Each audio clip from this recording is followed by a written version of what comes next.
Welcome to this discussion of peace at universalsalvationhopeorheresy.com.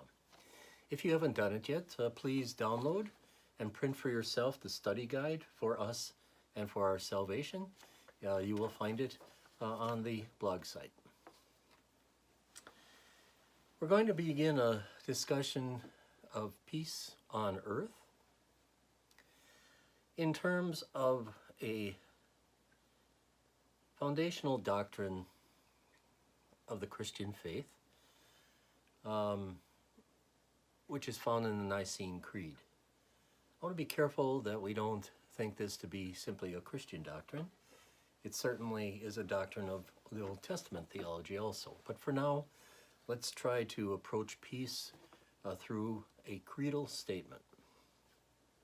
So the words for us in our salvation proclaim a foundational Christian accepted doctrine, and it has that authority because it comes from the Nicene Creed. Not to get you into the weeds here, but the Nicene Creed is one of three creeds: the Apostles' Creed, the Nicene Creed, and the Athanasian Creed, all of which are accepted by all people at all times in all places regarding the Christian faith. Now that's an extremely high standard: all times, all places, by all people. But that is the authority that this creed holds among the three. It affirms this statement for us in our salvation, that the objective of Jesus' mission, why did he come? He came to earth to save.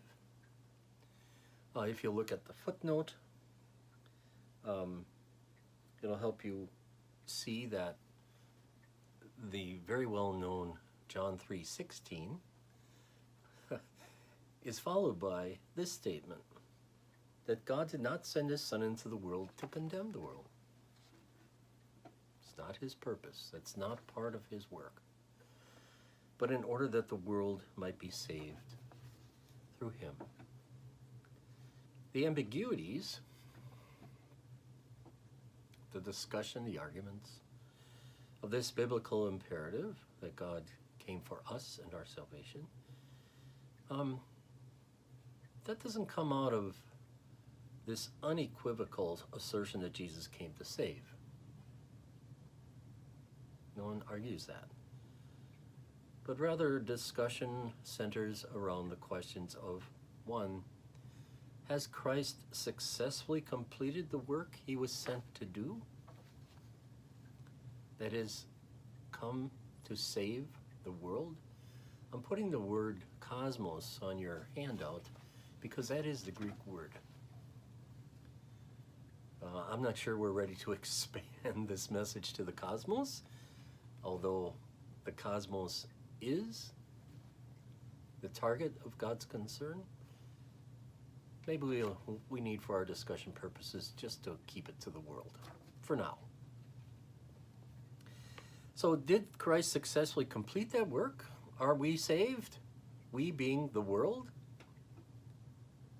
Or not? Is there an asterisk next to that statement?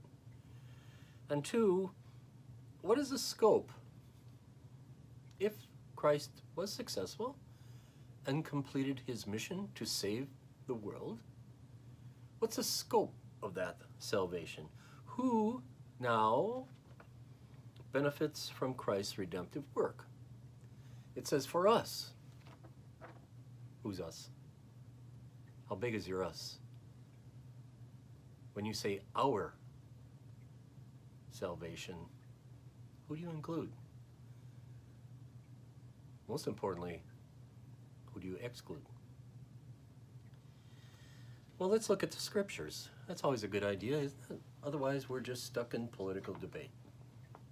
And there's no resolution to that, as you all know.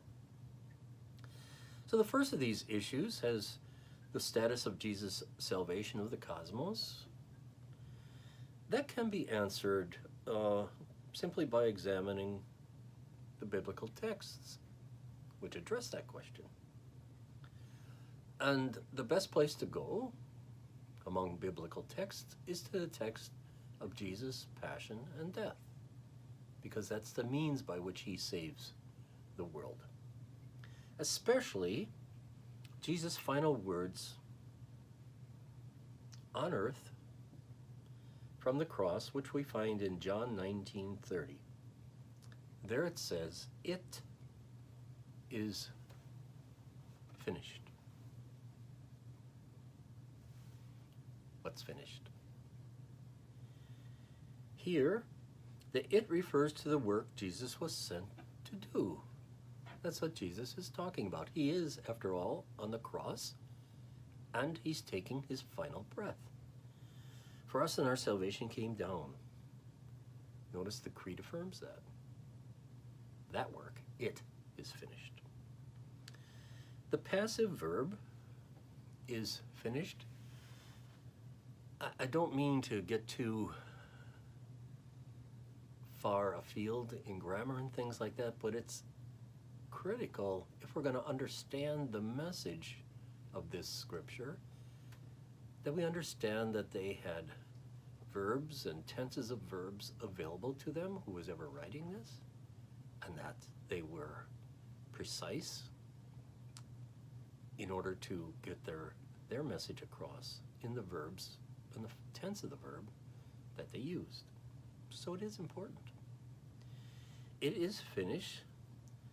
Tetelestai. That refers to, quote, the carrying out of divine ordinances contained in the scriptures, close quote. That BAGD is the Greek lexicon that is used by scholars around the world to translate Greek to English. The deliberate use by the writer of this verb, tetelestai, in this tense, third person singular perfect indicative passive, means, quote, it claims both the chronological sense of ended on that Friday at 3 o'clock,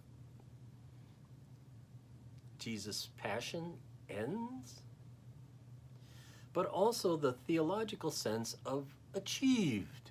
It's not just chronologically on Friday at 3 o'clock ended, but what he came there to do is also ended in terms of achieved. That comes from the Theological Dictionary of the New Testament, which again is the source for the understanding of the expanded understanding of Greek words used in the New Testament. So Jesus' final words on earth, John 19:30, confirm that which Jesus was sent to do, save the world, he has achieved. Period. It is finished. So if we place the creedal affirmation, which says Jesus' mission was for us and for our salvation, into the framework of Jesus carrying out that mission, John 19:30, I believe we can confidently say, quote, everything that God commissioned Jesus to do has been completed. That again comes from the Theological Dictionary of the New Testament, volume 3, page 59, as a further commentary on tetelestai, the verb for finished. All creation has been saved.